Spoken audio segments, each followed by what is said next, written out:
Comment réagir face à un homme qui nous réécrit sans avoir changé? Bonjour à vous mesdames, j'espère que vous allez bien. Je suis très heureuse de vous retrouver dans ce court épisode dans lequel je vais répondre à une question qui m'a été posée par une de mes coachées dans une situation que je vais décrire juste après. Mais voilà, pour vous mettre le contexte, comment est-ce qu'on réagit quand un homme qui a été très important pour nous, pour qui on a développé peut-être un attachement, éventuellement des sentiments, malheureusement n'a toujours pas changé, n'a toujours pas conscience en fait, de l'importance de pouvoir s'engager dans une relation, et finalement il nous écrit sans plus d'intention supplémentaire, simplement pour prendre de nos nouvelles ou parler un petit peu façon chit-chat, c'est-à-dire ne pas avoir réellement d'échanges profonds ou intéressants ou intentionnels. En fait, il nous fait perdre notre temps, mais on ne sait pas vraiment comment agir parce qu'il revient, il nous réécrit quand même. Si vous ne me connaissez pas, je me présente, je m'appelle Chloé Mercart, je suis coach certifiée, maître praticienne en programmation neurolinguistique et maître hypnologue, et depuis 2020, j'accompagne les femmes à renforcer leur estime d'elles-mêmes et à sortir des schémas de dépendance en amour pour être dans des relations saines, en leur apprenant à renforcer leur estime d'elles-mêmes. Donc si vous n'êtes pas encore abonné, je vous invite à le faire maintenant en cliquant sur le bouton s'abonner en bas et à bien activer la cloche des notifications pour recevoir tous les prochains épisodes le soir à 18 h. En fait, pour moi, cette situation-là, elle est simple dans le sens où mon propos, il va être radical, il va être dur, il va être franc, il va être clair, mais à un moment donné, il faut assumer les choses. Vous avez donné du temps à un homme qui en fait ne veut pas s'engager. Comme vous le savez, normalement, si vous regardez mes vidéos, moi, au début, je suis plutôt partisante de laisse le temps à la personne, donne le bénéfice du doute, ne sois pas tout le temps tranchante tout de suite, on se détend. Un début de rencontre, voilà, c'est évident pour personne, des fois ça chamboule un petit peu. En fait, ça dépend des limites de chacun. Il y a des personnes qui vont être tellement sûres de ce qu'elles veulent qu'elles ne vont pas elles ne vont pas tolérer qu'un homme soit hésitant, ce que je peux complètement comprendre. Après, pour moi, quand la conviction personnelle devient de l'intolérance et de l'ultra-exigence, je trouve qu'il y a quand même un problème parce que selon moi, ça montre qu'on n'est pas totalement sûr de ce qu'on veut. Mais quand finalement on est sûr de ce qu'on veut, on a le droit de le demander, on a le droit de le dire. Et surtout quand on voit dans les semaines qui viennent, dans les mois qui viennent, que la personne n'est pas plus sûre d'elle, pour moi c'est aussi un signe qu'à un moment donné, il faut arrêter de dire tout le temps « oui, mais on verra ce que deviennent les choses ». Non, mec, si tu savais ce que tu voulais avec moi, t'attendrais pas la Saint-Glinglin pour avoir un déclic. Tu saurais au bout d'un moment ce que tu veux avec moi. Si tu ne le sais pas et que tu es tout le temps exigeant, c'est qu'en fait t'es pas prêt, ça te fait peur, c'est ok, mais me fais pas perdre mon temps. Et malheureusement, la difficulté des femmes aujourd'hui, c'est qu'elles ont du mal à jauger ce juste équilibre entre je donne le bénéfice du doute, j'attends un petit peu, et à un moment donné, il ne faut pas non plus qu'on se foute de ma gueule, il faut que moi je sois capable de me positionner et de dire moi là ça ne me convient pas et il faut que je parte. Et cet entre-deux, il n'est pas facile à trouver parce qu'on n'a pas envie d'être méchante, on n'a pas envie d'être étouffante, sauf que en réalité cet entre-deux, il dépend de vos limites à vous. Quand vous avez eu le courage de mettre un terme à la relation ou à la fréquentation, parce que l'homme que vous aviez en face de vous n'était juste pas capable, n'avait pas les épaules pour vous apporter ce dont vous aviez besoin, c'est-à-dire de l'engagement. En fait, déjà c'est bien, ça veut dire que vous avez fait le pas plutôt que lui, parce que généralement ce genre d'hommes-là, ils vont être assez lâches, assez flous, et ils vont un petit peu essayer de noyer le poisson pour avoir le beurre et l'argent du beurre, donc c'est bien de l'avoir fait.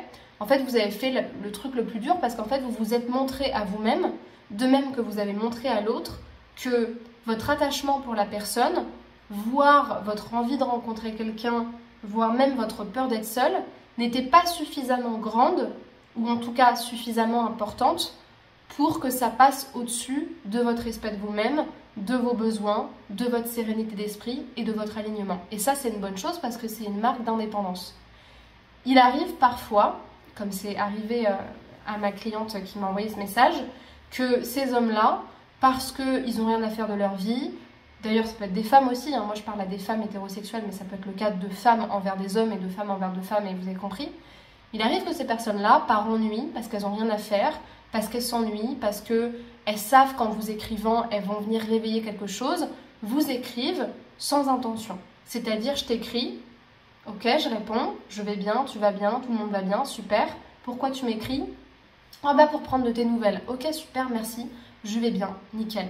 Est-ce qu'il y a quelque chose, tu veux me dire? Non, rien, juste prendre de tes nouvelles. Ok, tu sais que moi, j'ai pas changé ma vision des choses et qu'il n'y aura rien tant que toi, tu t'engages pas.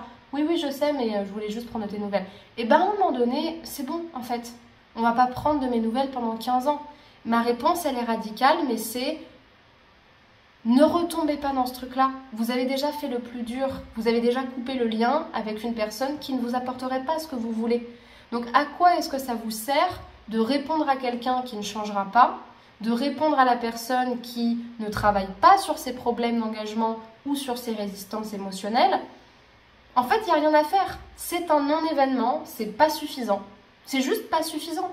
C'est comme si un candidat n'avait pas les qualifications requises et qui postulait quand même au poste.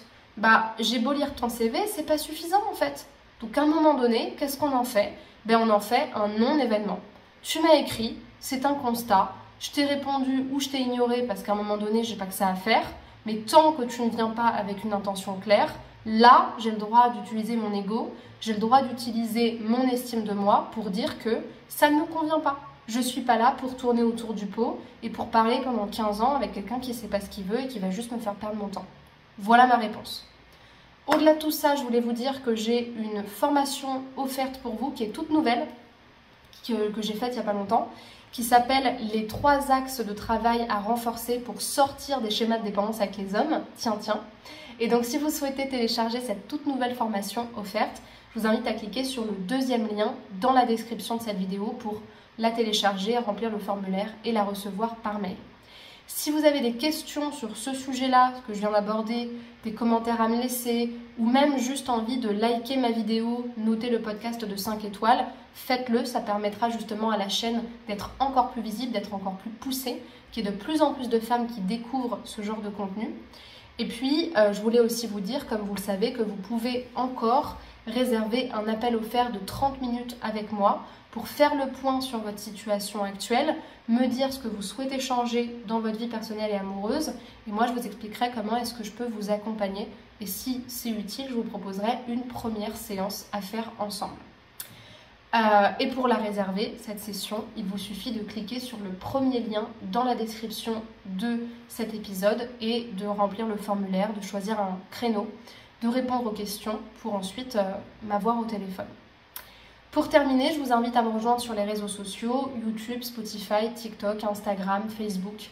Tous mes identifiants sont là, mes liens pour me rejoindre directement en description, de même que des outils que j'ai à vous proposer, donc des petites formations sur la rupture amoureuse, sur l'estime de soi, sur les relations toxiques également, sur la dépendance affective. C'est des petits outils qui sont là pour vous aider, qui sont très accessibles et qui permettent de faire un travail plus approfondi. Je vous remercie pour votre attention, prenez soin de vous. À très bientôt pour un prochain épisode. Au revoir.